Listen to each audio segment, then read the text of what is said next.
There are two types of lenses. You have zoom lenses and you have prime lenses. A zoom lens covers a range of focal lengths, whereas a prime lens is a single fixed focal length.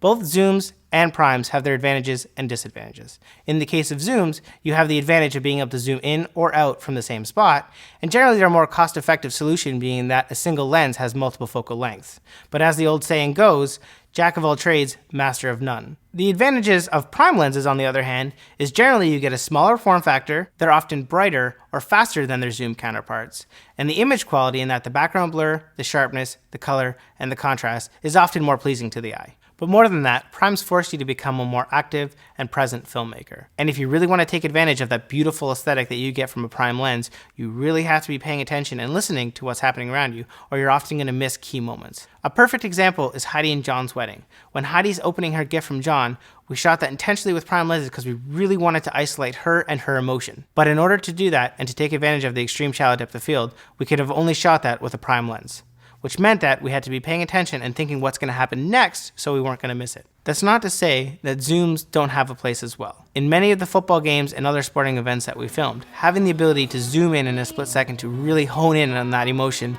is something that's indispensable to telling the story.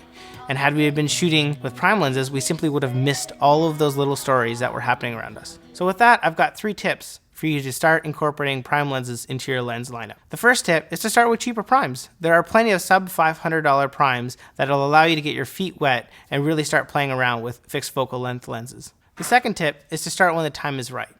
There are often repetitious events that happen at any wedding. A perfect example is the hair and makeup for the brides and bridesmaids. Generally that happens over the course of several hours, and it'll give you the flexibility to put on a prime lens and play around and not miss any key moments to your story. The third and final tip I have, which is the most difficult, is to start leaving your zooms at home. By forcing yourself to use prime lenses, you're going to become a more active and present filmmaker.